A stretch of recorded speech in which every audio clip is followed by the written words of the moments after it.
டே மச்சான் எங்கடா இருக்க? எதுக்குடா? ஃப்ரீயா இருந்தா வெளியே போலாமேன்னு கேட்டேன். சாரிடா, நான் ரொம்ப பிஸி. என்னடா ரொம்ப பிஸி? ஆட்சியில் இல்லாத அரசியல்வாதிங்க அறிக்கை விடுற மாதிரி சும்மா பிஸின்ற. ஸ்மால் கரடி இந்த ஃபோன். Don't worry. ஏன்டா தொல்லை பண்ற? நான் யாரோட பீச்சில் இருக்கேன். தெரியுது மச்சான், தெரியுது. பீச் அலை சத்தத்தை விட உங்க அலும்பல் சத்தம் தான் அதிகமா கேக்குது. இது வரைக்கும் ஒண்ணுமே பண்ணலையே. பப்ளிக்ல இந்த மாதிரி விஷயம் எல்லாம் பண்ணாத மச்சான். ஆ, இப்பெல்லாம் பீச்ல வேற மாதிரி விஷயம் தான் போட்டுக்கு போட் நடக்குது. பாக்குறவங்க உங்களையும் அப்படி தப்பா நினைச்சிட போறாங்கடா. அறிவுரை கொடுக்கறாராமா. ஒழுங்கா நான் சொல்றதை கேளு மச்சான். உன் அலும்புல அடக்கிட்டு பீச்ல உன் ஆள் கூடயே இரு. நான் போய் என் ஆளை கூட்டிட்டு வரேன். அப்படியே கார்த்திக்குக்கும் ஃபோன் பண்ணி சொல்றேன். அவன் ஆளை கூட்டிட்டு வந்துருவான். நம்ம 3 பேரும் நம்ம ஆளுங்களுக்கு இன்ட்ரடியூஸ் பண்ணி வைக்கலாம். நீ என்ன சொல்ற? ஓகேடா. யார்டா போன்ல? ஃப்ரெண்டு பிரியா. அவன் ஆளை கூட்டு வரானா. நம்மள வெயிட் பண்ண சொல்றான். ரொம்ப முக்கியம். ஒன்னு சைட் அடி இல்ல போன் பேசு. என்ன கண்டுக்காத. இவனா? சமாளி சமாளி. லைன்ல அம்மா ஒரு நிமிஷம் பேசிட்டு வந்துடுறேன். ஹாய். ஹலோ. எங்க இருக்க பிரியா? இப்போ உன்னை மீட் பண்ணுமே. என்னடா விஷயம்? என் ஃப்ரெண்ட்ஸுக்குலாம் உன்னை இன்ட்ரடியூஸ் பண்ணி வைக்கணும். இப்பவா? எஸ். இல்ல நான் என் அண்ணனோட வெளியே இருக்கேன். இவன் வேற இருக்கான். முடியுமா? கண்டிப்பா முடியாது. It's okay. பரவாயில்ல பிரியா. என்ன என் ஃப்ரெண்ட்ஸ் எல்லாம் அவங்க லவ்வர்ஸோட இருக்கும்போது நான் மட்டும் தனியா உன்னை நினைச்சிக்கிட்டு பெசநகர் பீச்சில் இருப்பேன். அவ்வளோதானே. பரவாயில்ல விடு. எந்த பீச் சொன்ன? பெசநகர் பீச். வரியா பிரியா? இல்ல சும்மா கேட்டேன்.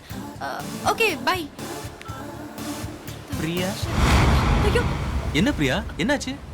அது வந்து அண்ணனுக்கு ஆக்சிடென்ட் ஆயிடுச்சு. நான் கிளம்புறேன். பைடா.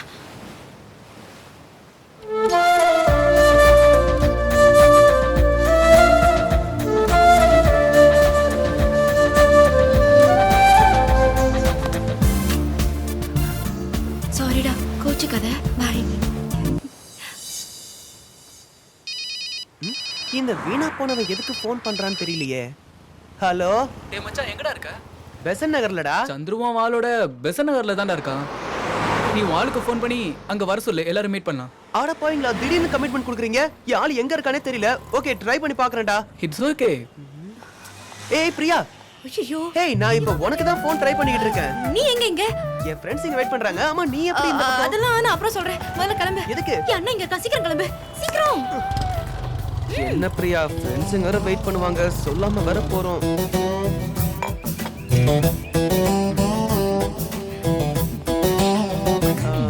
என்ன சாப்பிடுற? Coffee or cool drinks? Anything.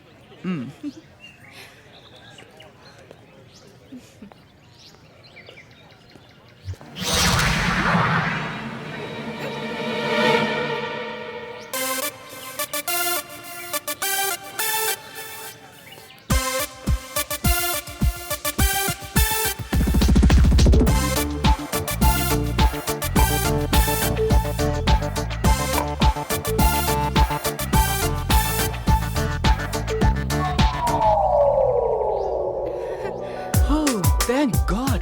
Oh God. உன்னை பாப்ப நினைக்கவே இல்ல. I am very happy. என்ன ஹாப்பி? இங்க என் பிபி ஏறுது. நான் என் அண்ணன் கூட வந்திருக்கேன்.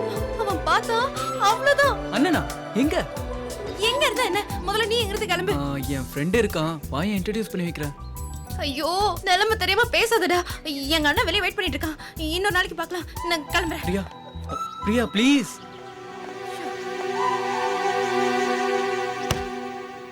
இங்க என்னடா பண்ற? மச்சான் என் ஆள் வந்தாடா. எங்க? இப்பதான் அவங்க அண்ணன் வெளியே வெயிட் பண்றானேன்னு போனா. என்னங்கடா? இவன் ஆளு வந்தா காணாம போயிட்டான்றான். உன் ஆளு வந்தா அண்ணன் கூட போயிட்டான்ற. ஏன் ஆளு வந்தா அண்ணனுக்கு ஆக்சிடென்ட்னு அவளும் போயிட்டா. என்னங்கடா நடக்குது? ஒரு பேச்சுக்கு தானே சொன்னோம். ஆமா உனக்கு என்னடா ஆச்சு? பைக்ல போகும்போது ஆக்சிடென்ட் ஆயிடுச்சு. இதுக்கு தான்டா சொல்றது ஒழுங்கா ரோட்டை பார்த்து வண்டி ஓட்டணும்னு. போற வர பொண்ணுங்களை பார்த்தா இப்படிதான் ஆகும். நான் யாரையும் பார்க்கல. ஏண்டி அவனை வம்பு கிழக்குற?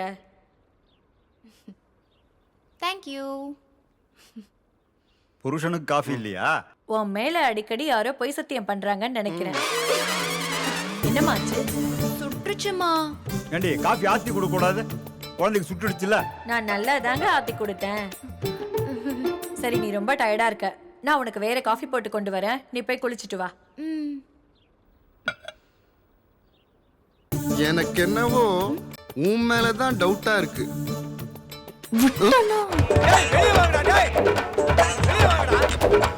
யோ என்ன விஷயம் ஏன் சத்தம் போடுற? ஏய் உங்க கூட தலையில முடியலாம ஒருத்தர் இருப்பானே அவனை வெளியே வர சொல்றா. ஹலோ, மரியாதை மரியாதை. டேய் மொட்டை மாடியில இருந்து முன்னாடி சீரியல் குடுக்குறான் அவனுக்கு என்ன மரியாதை? அட என்ன அங்கிள் இதுக்கு போய் டென்ஷன் ஆயிட்டு இதை விட பெரிய பெரிய மேட்டரே நடக்குது. என்னது பெரிய பெரிய மேட்டரா? ஐயோ, ஹவுஸ் ஓனர். ஏய் உங்களை சும்மா விட மாட்டேன். ஐயோ மோசம் போயிட்டே இத கேக்குறதுக்கு யாரும் இல்லையா? ஏன் இல்ல நான் இருக்கிறேன். ஆமா காலங்காத்தர் ஏன் இங்க தனியா நின்னுட்டு கபடி ஆடிட்டு இருக்கிற? போற போக்க பார்த்தா இனிமே எல்லாமே தனியா பண்ண வேண்டியது இருக்கும். யோ என்னையா உளாடுற? யோ உண்மையை தான் சொல்றேன். பேச்சலரை வைக்காதன்னு சொன்னேன் கேட்டியா? ஏன் இப்ப என்னாச்சு? என்னாச்சா? அந்த சொட்ட தலையன் என் பொண்டாட்டிய பிக்கப் பண்றாயா. இத இப்படியே விட்டா அவன் ஃபேமிலி ஆயிருவான், நான் பேச்சலர் ஆயிருவேன். கவலைப்படாதீங்க, இந்த விஷயத்தை நான் டீல் பண்ணிக்கிறேன். டேய் இங்க ஒருத்த ஆம்புலன்ஸ் சைரன் மாதிரி அலறிட்டு இருக்கான். நீங்க கதவை சத்திட்டு என்ன அர்த்தம்? தோறங்களா கதவை தப்பே விட மாட்டாம இருக்க. ஏய் எது பிரச்சனையா? ஏன்டா வீட்டு முன்ன வந்து செத்து போடுத? டேய் என்ன எவ்வளவு தைரியம் இருந்தா இவர் பொண்டாட்டி அபேஸ் பண்ணலாம்னு பாப்பேன். அப்ப நான் எதுக்கு இங்க இருக்கிறேன்? இங்க பாருங்க, ஐ அம் a director. நான் வாழ்க்கையில உள்ள எல்லா கேரக்டரையும் அப்படியே அப்சர்வ் பண்ணுவேன். ஆனா மாமி கேரக்டர் மட்டும் கொஞ்சம் டீப்பா ஓட்டிட்டேன், அவ்வளவுதான். இதுக்கு மேல எதுவும் பேசணும்னா ஹைகோர்ட்ல சந்திப்போம். வரேன்.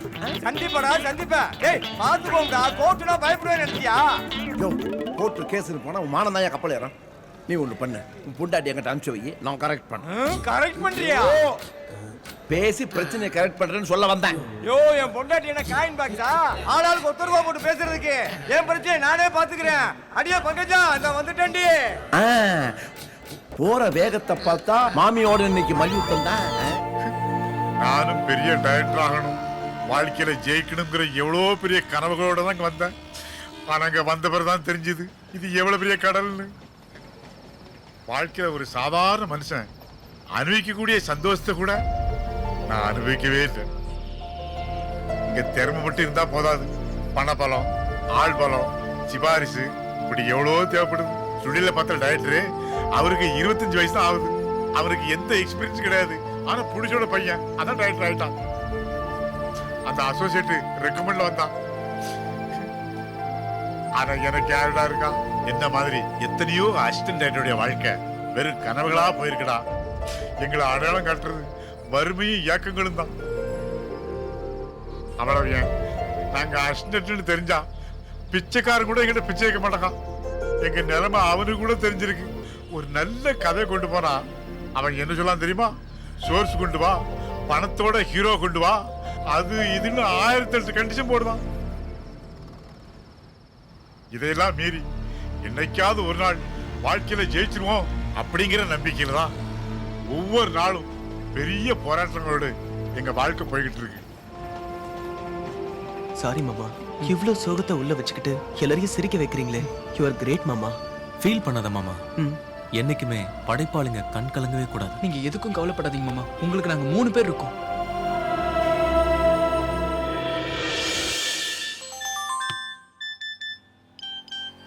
டேய் ஏன் மொபைல் எடுறா.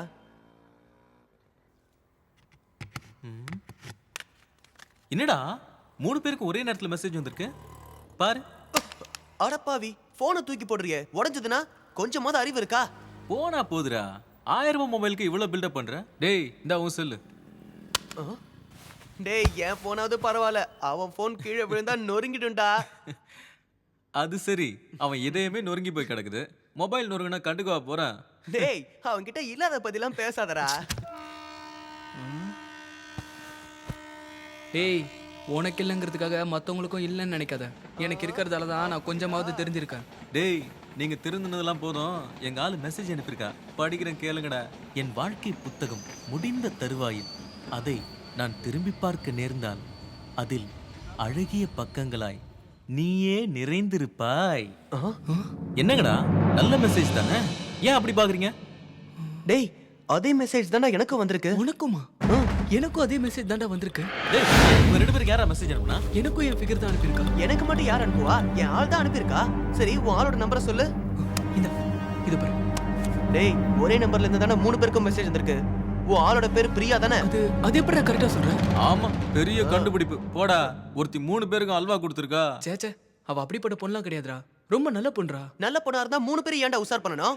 டேய் எதையும் தீர விசாரிக்காம முடிவு பண்ணக்கூடாது. பொண்ணுங்க பாவம் இல்ல. பொண்ணுங்களை பத்தி நாம இப்படி நினைக்கிறதுனால தான் நம்மள கேன பயல ஆக்குறாளுங்க. டேய் அவ ஆசை ஏன்டா கெடுக்கணும்? அவளுக்கு ஃபோன் பண்ணி வர வைப்போம். ஆனா அதுல ஒரு சின்ன சேஞ்ச். நம்ம 3 பேரும் ஒண்ணா போனா அவ எதையாவது சொல்லி சமாளிச்சிருவா. அதனால அவளை தனித்தனியா போய் மீட் பண்ணணும். டேய் நீயே முதல்ல அவளுக்கு ஃபோன் பண்ணடா. என்னடா சொல்ல? எப்பவும் கலகலப்பா இருப்ப, இன்னைக்கு என்ன மூட் அவுட்டா? என்னடா என் மேல கோவமா? கோவப்படாதடா. நீ கோவப்பட்டா நீ மனசு தாங்காது. ப்ளீஸ்டா, ஐ லவ் யூடா செல்லம். உன்னை எனக்கு ரொம்ப பிடிக்கும். நீ எனக்கு வேணும்டா. டேய் ஒன்னு சொல்லவா? உன்னை கல்யாணம் பண்ணிக்கணும், 10 பிள்ளைங்க பெற்றுக்கணும். உனக்கு ஓகேனா? எனக்கும் ஓகே. பேசுடா, நீ செல்லம்ல.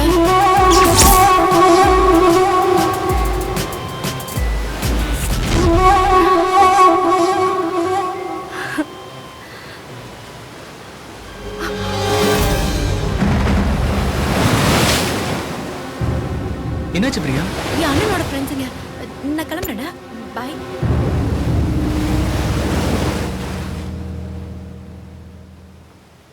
பிரியா,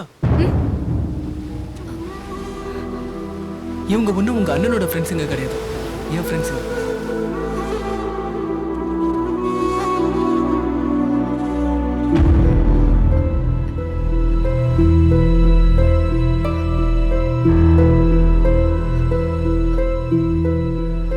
நாங்க ஃப்ரெண்ட்ஸுங்க மட்டும் இல்ல, எல்லாரும் ஒரே ரூம்மேட்ஸ் தான். என்ன ஆச்சரியமா இருக்கா? உனக்கு என்ன ஆச்சரியம்? எங்களுக்கு தெரிஞ்சே நாங்க 3 பேரு, தெரியாம எத்தனை பேரும். டேய் நீ வேற ஒருத்தனே நினைச்சு உயிரை விட்ட காலெல்லாம் முடிஞ்சு போச்சு. இப்பெல்லாம் ஸ்கூல் லைஃப்ல ஒருத்தன், காலேஜ் லைஃப்ல ஒருத்தன், வேலைக்கு போற இடத்துல ஒருத்தன், பல பேரோட பழக வேண்டியது. அப்புறம் அம்மா அப்பா சொன்ன பையனை கட்டிக்க வேண்டியது. அப்புறமா ஒரு ஒழுங்கா இருக்காங்களா? கள்ள காதல் அது இதுன்னு பல பேரோட வாழ்க்கையை கெடுக்கிறாங்க. என்னங்கடா ஓவரா பேசிட்டு இருக்கீங்க? ஆமாடா, ஸ்கூல் லைஃப்ல, காலேஜ் லைஃப்ல, ஏன் கல்யாணத்துக்கு அப்புறம் கூட 1000 பேர் கூட சுத்துவேன். அத கேட்க நீங்க யாருடா? என்ன கேள்வி கேக்குறீங்களே? உங்க 3 பேர்ல எவனாவது ஒருத்தன் என்ன தவிர வேற எந்த பொண்ணு கூடயும் பேசல, பழகலன்னு சொல்ல முடியுமா? என்னங்கடா பேச்சே காணோம்? ஏன் நிறைய பேர் இருக்காங்களா? நாங்க பேசாம இருக்கிற வரைக்கும் தான் நீங்க எல்லாம் பேசுவீங்க. நாங்க பேச ஆரம்பிச்சுட்டா நீங்க எல்லாம் தலை குனிஞ்சுதான் இருக்கணும். நீங்க நினைக்கிறது தப்பு மேடம். நாங்க தப்பு பண்ணிருந்தா கண்டிப்பா தலை குனிஞ்சு நிப்போம். அதே நீங்க தப்பு பண்ணிருந்தா தலை நிமிர்ந்துதான் பேசுவீங்க. ஏன்னா உங்களுக்கு தான் மனசாட்சியே இல்லையே. அது என்னோட பெரிய மனசாட்சி? எனக்கு தெரியல. நீங்க மட்டும் எத்தனை பொண்ணுங்களை வேணாலும் பார்க்கலாம், அதுக்கு மனசாட்சி தேவையில்ல. எங்களுக்கு மட்டும் மனசாட்சியா? அப்படிப்பட்ட மனசாட்சி எனக்கு தேவையில்லை. ஏய் அவகிட்ட போய் மனசாட்சி மட்டன் பேசிட்டு இருக்க. பொண்ணுங்க மனசால பாதிக்கப்படுறாங்கன்னு சொல்றது முட்டாள்தனம், உடலால பாதிக்கப்படுறாங்கன்னு சொல்றது பைத்தியக்காரத்தனம். மச்சான் பொண்ணுங்க புனிதமானவங்க தான், ஆனா இதுக்கும் அதுக்கும் சம்பந்தமே இல்ல. ஆமாடா, நான் அப்படிதான். உணர்ச்சிங்கிறது ஆண்களுக்கு மட்டும் இல்ல, எங்களுக்கும் தான். ஏன் இந்த உலகத்துல இருக்கிற எல்லா உயிருக்கும் தான். அதுல ஆண் வேற பெண் வேறன்னு இல்ல, எல்லாம் சரிசமம் தான். ஏய் என்னங்கடி ஆவுனா ஆணும் பொண்ணு ஒண்ணுதான், ஆணும் பொண்ணு ஒண்ணுதாங்கிறீங்க?